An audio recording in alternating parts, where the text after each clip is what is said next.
आंबोलीचा night trail म्हणजेच रात्रीच्या वेळी आंबोलीच्या जंगलातून ट्रेल करण्याचा अद्भुत अनुभव माझ्यासाठी अतिशय वेगळा होता. चला तर आपण पाहूयात कसा होता हा माझा अनुभव. रेनकोट घातला तरी मोबाईल सांभाळण्यासाठी छत्रीचा आधार घ्यावा लागत होता. माझी तर पुरती धांदल उडाली होती.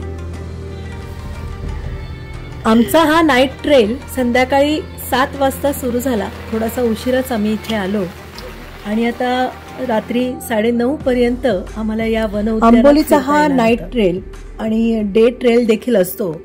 तुम्ही या दिलेल्या नंबरवर संपर्क करा. कौस्तुभ कोरगावकर यांचे हे नंबर आहेत आणि आजच्या या नाईट ट्रेल मध्ये त्यांनी आम्हाला खूप छान गाईड केलं. माझं नाव कौस्तुभ. आता आपण चाललो आहे नाईट ट्रेलला, फॉरेस्ट नाईट ट्रेलला. सो ह्याला गार्डनचा ट्रेल असं म्हणतात.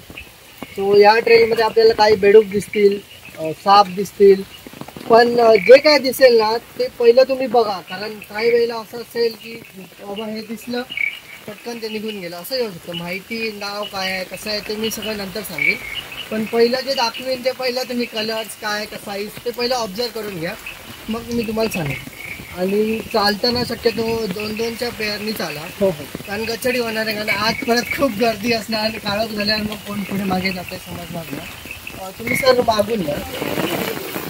पावसाळ्यात आंबोलीच्या या जंगलामध्ये जंगली बेडकं आणि त्यांच्या सुराने रंगलेली ही रात्र आज आपण अनुभव घेत आहोत.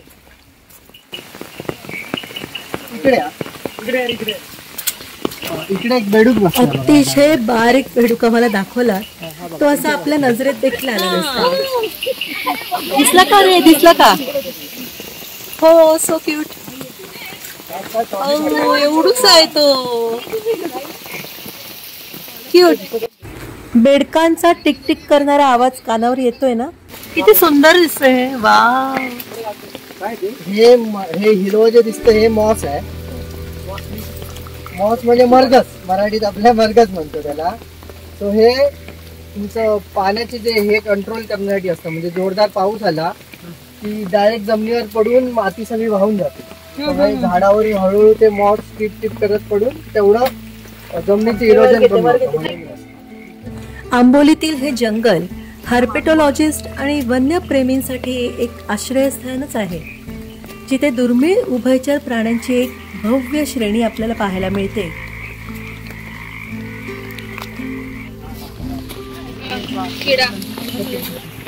हा सिकाड आहे, जे ओरडत असतात ना सकाळचे.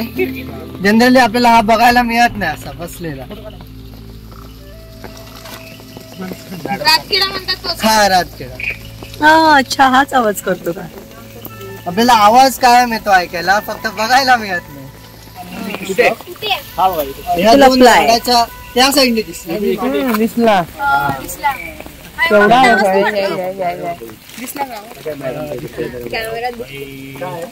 तू मगाशी आंबोली पुष्कळ बघितलं. साबुदाण्यासारखे अंडे जवळ जाऊन बघा, त्याच्यात पिल्ल हलताना. आंबोली पुष्कळ बघितलं म्हणजे त्याची अंडी आहे. बेडकांची ही अंडी पाहिली आणि लहानपणी अभ्यास धड्यांमधून जे काही आपण शिकलो त्याचा प्रत्यक्ष समोर अनुभव घेत होतो आणि खूपच कुतूहल वाटत होतं हे सर्व पाहताना. प्रत्येकाने अनुभव घेतला पाहिजे. तुम्हाला हिटलरच्या चेहऱ्यासारखा मार्किंग दिसेल. हा, दिसतोय, दिसतोय. याचं नावच बघा ना, हिटलर बग. दाढी आणि रागीट चेहरा. Wow, perfect. काय नजर आहे का त्याला? हिटलर बग. हा, हिटलर बग असं म्हणतात. जंगलात फिरताना या पाखरांनी आमचं असं स्वागत केलं, आम्हाला जणू भेटायलाच आले होते. मॉसचा वापर काय होतो तर ही अंडी कायम ह्या मॉस मध्ये देते. त्यामुळे त्यांचे जे भक्ष्य असतात त्यांना ते पटकन शोधता येत नाहीत आणि मिळत. आणि ह्या बेडकाचं वैशिष्ट्य असं आहे की जनरली तुम्हाला फ्रॉक्स मध्ये शेपटी आलेला बेडूक असतो, म्हणजे त्याला टॅडपोल स्टेज म्हणतात. तर मोस्ट ऑफ द बेडकाचा टॅडपोल स्टेज दिसतात. या बेडकात त्या अंड्यामध्ये पुरा फॉक फ्रॉम असतो. सगळे स्टेजेस आतच होतात आणि अख्खा बेडूक 1 mm ते 1.5 mm चा बारका बेडूक त्या अंड्यातून डायरेक्ट बाहेर. सगळी प्रोसेस लाईफ सायकल त्याची त्या अंड्याच्या आतच. कौस्तुभजी आम्हाला खूप छान असं हे जीवन चक्र समजावून सांगत होते. त्यामुळे आम्हाला हे सर्व आणखीन जवळून पाहता आलं, ओळखता आलं, जाणून घेता आलं. भर पावसातही टॉर्चच्या प्रकाशात ते काय काय दिसतंय त्याचा शोध घेत होते जेणेकरून आम्हाला या नाईट ट्रेलचा पुरेपूर आनंद घेता येईल. आंबोलीतील सर्वात उंच डोंगर माथ्यावरचं ठिकाण म्हणजेच परीक्षित पॉइंट इथून 2.5 किलोमीटर इतक्या उंचावर असणारा हा मिनी ट्रेक आहे आणि तिथे बरेचदा उडणारे बेडूक, हॅमरहेड सेसिलियन आणि विविध झाडांचे बेडूक, मलबार व्हिस्लिंग थ्रश, पीट व्हायपर आणि ग्रीन टी स्नेक्स यांसारख्या अद्वितीय प्रजाती आपल्याला दिसतात. इथेच अस्वले आहेत आणि रान कुत्रे देखील आहेत. त्यामुळे एकटं सहसा इथून जायचं नाही, जाणकार तज्ञ व्यक्ती अथवा ग्रुप सोबतच इथून जायचं. ट्रेक्स अँड ट्रेल्स इंडिया यांच्या मार्फत इथे मार्गदर्शित टूर्स अरेंज केल्या जातात. तुम्ही ऑनलाईन त्याबद्दल माहिती घेऊ शकाल अथवा तुम्हाला कौस्तुभ कोरगावकर यांचा मी नंबर दिलेलाच आहे, तुम्ही डिस्क्रिप्शन बॉक्समध्ये देखील बघू शकाल. महाराष्ट्रातल्या सिंधुदुर्ग जिल्ह्यातल्या सह्याद्री पर्वत रांगेमध्ये अगदी किनारपट्टीच्या शेवटचं थंड हवेचं ठिकाण म्हणून सुमारे 690 मीटर इतक्या उंचीवर असलेलं हे आंबोली हिल स्टेशन, जिथे पावसाळ्यात प्रचंड पर्जन्यवृष्टी होत असल्याने यालाच महाराष्ट्राचे चेरापुंजी असं देखील ओळखलं जातं. 35हून अधिक सस्तन प्राण्याच्या जाती, 200हून अधिक पक्ष्यांच्या प्रजाती, 150 फुलपाखरांचे प्रकार आणि 45 पेक्षा जास्त सरपटणाऱ्या आणि उभयचर प्राण्यांच्या प्रजाती इथे आढळतात. त्यामुळेच हे जैव वैविध्यतेने समृद्ध असलेलं असं एक ठिकाण आहे. दर्शक हो, कृपया क्षमस्व. मोबाईलच्या कॅमेरामध्ये झूम इन झूम आउट करणं थोडंसं कठीण जातंय, कारण समोरची फांदी ही सारखी हलत होती वाऱ्यामुळे. हे काय लहान पक्षी, बेडूक, सरडे यांना खातो तो. ओ, हे पण बघायला मिळणार. इकडे तुम्हाला असं पांढरा फेसासारखं काय दिसतंय, ह्याला म्हणतात ग्लायडिंग फ्रॉगचं नेस्ट, म्हणजे बेडकाचं घरटं थोडक्यात. आता जो आपण बेडूक बघणार आहे, पण ह्याला फोम नेस्ट असं म्हणतात इंग्लिशमध्ये. सो नर आणि मादी एकामेकावर पाय घासून असा फेस तयार करतात आणि या फेसात अंडी देतात. कायम हे असं त्या पॉन्डच्या वरती किंवा स्टॅग्नंट वॉटरच्या वरती ते कायम आपलं नेस्ट तयार करतात. सो जेव्हा टॅडपोल्स होतात ना, ते डायरेक्ट टॅडपोल्स पाण्यात ड्रॉप होतात. सो पाण्यात ड्रॉप झाल्यावर मग ते पाण्यातून बाहेर येऊन मग झाडांवरती चढतात. सो आता जो आपण बेडूक बघणार आहे त्याला बोलतात मलबार ग्लायडिंग फ्रॉग. पूर्ण हिरवा बेडूक असतो, पायाला त्याचा वॅब असतं बदकासारखं आणि पूर्ण झाडावर राहणारा बेडूक आहे. ही सुकी फांदी आहे ना, या सुकी फांदीवर इकडे बघा, हा बघा. हो हो हो, सो क्यूट ना. ऐको बिचारा बसलाय ग. नाही, हा मेल आहे, सो याची साईज लहान असते. फिमेल याच्या डबल साईजची असते. कसा आहेस तू?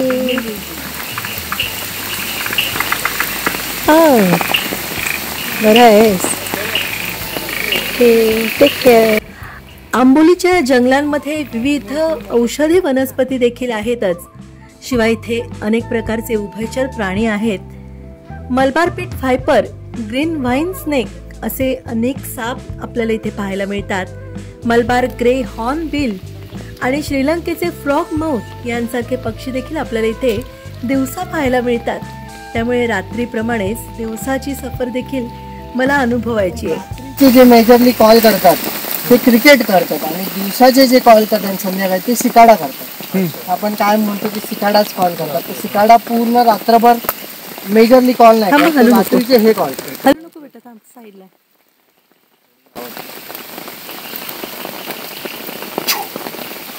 वेलच असणार ना. हा, ते अँटिना आहेत त्याचे मोठे. हा, एलियनच वाटतो तो तर. ते एवढं मोठं antenna. O, hello mister, how do you do? या चिऱ्यावर बघा, या दोन गॅपच्या मध्ये कसं तुम्ही डिफरन्शिएट केलं तेवढं आणि फ्रॉगमध्ये सांग. म्हणजे इथून तुम्ही हॉटेलकडे जरी गेलात 2 किलोमीटर खाली तरी नाही दिसणार, फक्त एवढ्या भागात. ह्याला एंडेमिक तो आंबोली म्हणतात. तो जी स्पीसीज फक्त एक्झॅक्ट त्या जागेवर दिसते त्याला एंडेमिक म्हणतात. सो टोड आणि फ्रॉग मधला फरक असा आहे की टोडची स्किन कायम अशी स्लायमी स्किन असते कायम, आणि काही डोळ्याच्या मागे ही मॅक्झिमम साईज आहे ती टोडची. जनरली आपण बघतो टोड मोठे दिसतात, घरात वगैरे येतात, आणि काही बाकी डिसेक्शन करून ते वेगळे आयडेंटिफाय करतात. चालू आहे. पण जेव्हा मेटिंग पिरियड असतो ना साधारण मिड जुलैला, तेव्हा आता ह्याच्या बाजूला बघा तुम्ही पट्टे दिसत आहेत प्रॉपर टायगर सारखे. तर हे पट्टे पूर्ण बॉडीवर असतात, जसे टायगरला असतात तसे प्रॉपर ह्याच्या पूर्ण बॉडीवर असे पट्टे मेटिंग पिरियडचे. नाईस. बाय. हा कलर त्यांचा डार्क. ओह सो क्यूट, लवली. वाव. इथे नुकतंच जन्मलेला असा हा मोठ्या स्वरूपाचा पतंग आपल्याला पाहायला मिळतोय. त्याला गोल्डन इम्पेरियर असं म्हणतात. याला पतंगांचा राजा मानलं जातं. सोनेरी पंख असलेला सुवर्ण राजा. या मॉसच्या पानांना माशांवर जसे खवले असतात ना त्याप्रमाणे स्केल्स असतात, त्यामुळेच पाणी थांबतं. याला पाहताच थरकापच उडाला.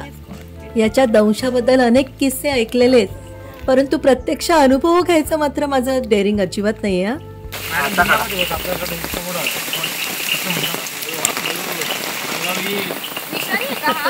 हो, म्हणजे मरू नाही शकत ना? नाही, मरू नाही शकत, कारण तो खूप लहान आहे. त्याचं पाऊच तेवढं वेनम त्याच्या पाऊच मध्ये नाहीये. मी आपण बाहेर गेल्यावरच सांगतो. हा हा, सेम कलर. त्याचा रंग हाच आहे ना? हा, असा रंग आहे. ऍक्च्युली रंग झाडासारखा आहे त्याचा. मग तो दिसतो तो कोणत्या बॅटरीवरती? ह्याला युव्ही लाईट म्हणतात. UV light. सो ह्याला बार्क स्कॉर्पियन म्हणतात. बेसिकली झाडाच्या बार्क मध्ये राहतो, म्हणून ह्याला ही याची मॅक्झिमम साईज आहे. हो, एवढीच. आता प्रत्येक स्कॉर्पियनचं वेगवेगळं, झाडावर आहे त्याचा लोड तेवढा होणार नाही, त्यामुळे त्याची साईज एवढी. आता मोठा दिसतो. हा, रिफ्लेक्ट करताना आपल्याला तो ब्राईट ब्ल्यू मध्ये दिसतो, स्काय ब्ल्यू मध्ये. So sweet. पण चावला की नाही, जनरली नाही. वर्षभर हायफरनेशन मध्ये असलेले हे बेडूक पावसाळ्यात मात्र बाहेर पडतात आणि रात्रीच्या वेळेत मात्र हे संपूर्ण जंगल जिवंत करतात. रात्रीचा काळोख काटाकीर करणारा आणि संपूर्ण हा अद्भुत नजारा काहीतरी गूढ उकलणारा हा अनुभव अतिशय अविस्मरणीय आहे, एकदम थरारक.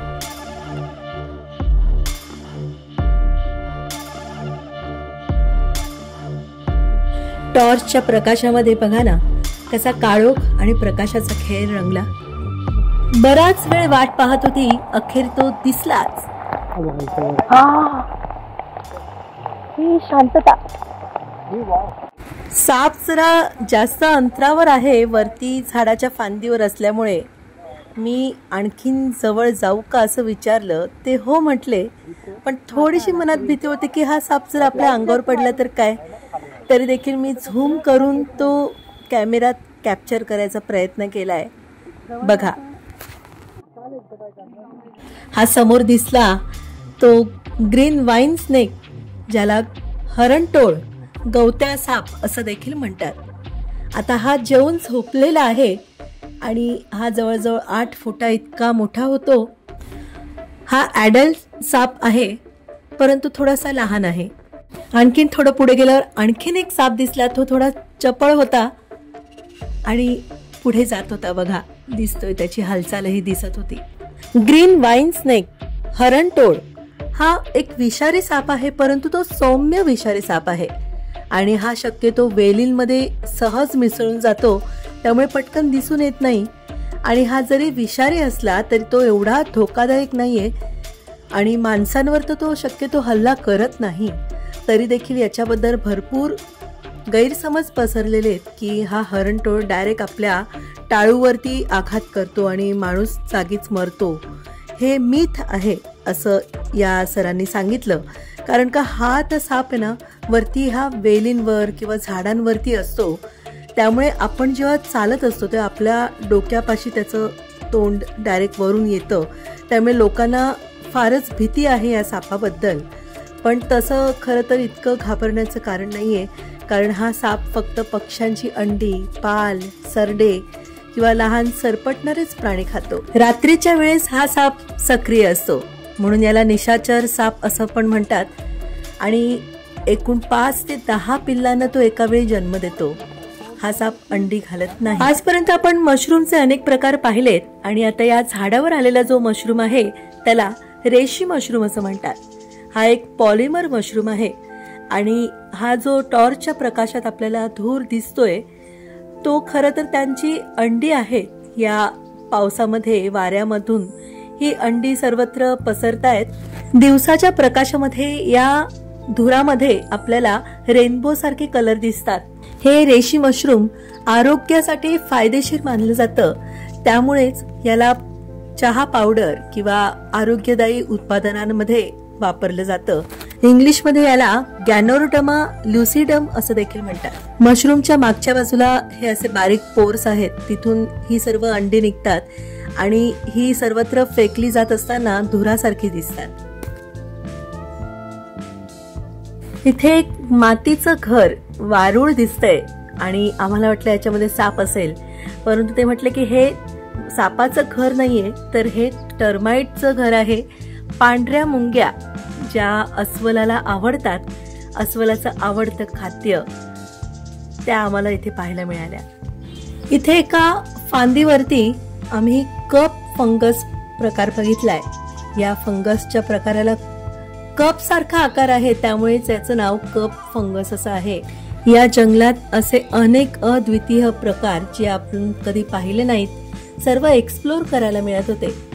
हा बघा लीच, हा आमचं रक्त शोधतोय. रक्त पिपासू नारायण धारप यांची कादंबरी आहे. ओह वाव, फायनली हा दिसला बघा. मलबार पीट वायपर, याला मलबार चापडा असंही म्हणतात आणि हा दक्षिण भारतातील पश्चिम घाटामध्ये देखील आढळतो आणि या आंबोलीच्या जंगलात देखील या 4 कलर मध्ये हा आढळतो. अत्यंत विषारी सापाची जात आहे बघा. अशा आकर्षक रंगांमध्ये तो आढळतो आणि मुख्य म्हणजे आंबोलीमध्ये यातले 4 प्रमुख प्रकार दिसतात. प्रदूषणावर तोडगा काय? वन संरक्षण हाच उपाय. अगदी खरंय. आंबोली बुश फ्रॉगचं या पानावरती अगदी बारीक पिल्लू बसलेले. आंबोलीच्या जंगलामध्ये अनेक दुर्मिळ प्राणी, कीटक, सरपटणारे प्राणी आढळतातच आणि खास करून सरपटणाऱ्या प्राण्यांची जी अभ्यास टूर असते ना, त्यामध्ये हर्पेटोलॉजिस्ट यांना खूप फायदा होतो. या पावसामध्ये स्पेशली ही टूर अरेंज होते, त्यामुळे सर्पप्रेमी आणि वन्यजीव अभ्यासकांसाठी ही अत्यंत रोचक, थरारक अशी ही ट्रेल अनुभवायला मिळते. अजूनही आम्ही निम्म जंगल पाहिले असंच वाटत होतं, कारण का पावसामुळे सगळे लपलेले होते. जेवढं काही दिसलं तेवढं आम्ही मनमुराद आनंद घेत होतो. हे बघा, हे बारीक कीटक यांचे केस जर आपल्या शरीरात गेले तर मग आपल्याला खाज सुटते. आजच्या या नाईट ट्रेलचा आम्ही सर्वांनीच मनमुराद आनंद घेतला होता. खूपच एक्साइटेड वाटत होतं. आता मला उत्सुकता लागली दिवसाच्या या ट्रेलसाठी, कारण दिवसाचंही सौंदर्य अप्रतिम असतं. फोटोजेनिक सर्व व्ह्यूज असतात, ते देखील मी तुमच्या पुढे आणणार आहे, परंतु त्याला थोडा वेळ लागेलच. आपण दिवसा आलो ना की इथल्या या बटरफ्लाय गार्डन मध्ये तऱ्हेतऱ्हेचे बटरफ्लाईज, अगदी मनमोहक असे फुलपाखरू पाहायला मिळतात. त्यांचे काही फोटोज मी आपल्यापर्यंत आणते, कारण का तर रात्री तर फुलपाखरू दिसणार नाही, परंतु आम्हाला इथे हे जमिनीवरती बघा, यांना ग्लोईंग वर्म म्हणतात, म्हणजेच काजव्यांची मादी. आणि हे वर्मचा जो प्रकार आहे हे असे सर्व जमिनीवरती फिरतायत. आता लाईट बंद केल्यावर आपल्याला दिसेल की कसे ग्लो होत आहेत. पाहिलं कसं फेरी टेल मध्ये आल्यासारखं वाटतंय ना, अगदी परी कथेमध्ये आपण फिरतोय. समोर हे असे काजवे जमिनीवर देखील चालतायत. आम्ही जिथे आहोत तिथून पुढे आणखीन 2.5 किलोमीटर इतक्या अंतरावरती परीक्षित पॉइंट आहे, जो या जंगलामधून उंचावर जाणारा एक चढणीचा ट्रेक आहे आणि तिथे चढताना आपल्या क्षमतेचा कस लागतो. आम्ही निम्मच फिरलोय, भरपूर अजून फिरायचं बाकी आहे, परंतु वेळ कमी आहे. आणि इथे बघा, हे असे अनेक प्रकार आपल्याला पाहायला मिळतात. बेडकांमध्ये तर भरपूर प्रकार आहेत, अगदी डान्सिंग फ्रॉग देखील आहे हा चमकणारा स्नेक आपण पाहतोय, या साऱ्यांना भेटायला दिवसा नक्कीच यायला हवं. इथे येताना आपल्याला पूर्ण कपडे घातले पाहिजे, जेणेकरून आपल्याला कुठूनही कीटक चावणार नाहीत. पायामध्ये जाड सॉक्स, शूज, हातामध्ये टॉर्च आणि डोक्यावरती कॅप. पाऊस असेल तर रेनकोट इतका आपल्याला आवश्यक आहे. इथला निसर्ग सर्वांचं आनंदाने हसत स्वागत करत असतो. कृपया इथे कचरा करू नका. आलात जर कोणी चॉकलेट जरी खाल्लं तरी त्याचं रॅपर आपल्या खिशात ठेवून घ्या. इथे अजिबात कचरा करू नका. हे या निसर्ग प्रेमींसाठी एक खजिना आहे आणि इथल्या या सर्व पक्षी, प्राणी आणि या कीटकांचं हे घर आहे. यांचं घर साफ स्वच्छ ठेवण्यासाठी आपणच सहकार्य करायला हवं. या निसर्गाचं संरक्षण, संवर्धन करण्याची जबाबदारी आपली सर्वांची आहे. काहीच करू शकला नाहीत तर निदान कचरा तरी करू नका.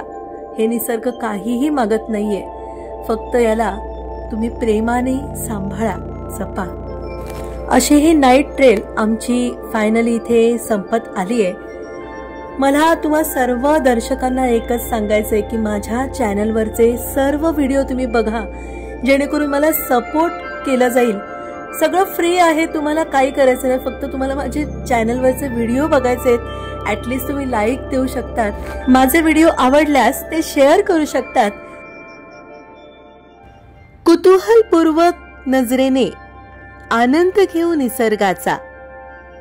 पर्यावरण स्नेही प्रेमींनो, घ्या ध्यास भूसंवर्धनाचा. बळ येई पंखांना, यश मिळे स्वप्नांना. सखी सुनैना चॅनलवरी बहर येऊ आपुल्या शुभेच्छांना. पुन्हा परतीला निघताना आम्हाला हा मलबार पिट व्हायपर स्नेक दिसलेला आहे. तो देखील आराम करताना दिसतोय बघा. इथला नाईट ट्रेल करून बाहेर आल्यानंतर प्रत्येकाला आपले कपडे तसंच शूज तपासायला सांगतात, कारण त्याच्यावरती लीच चढलेल्या आहेत.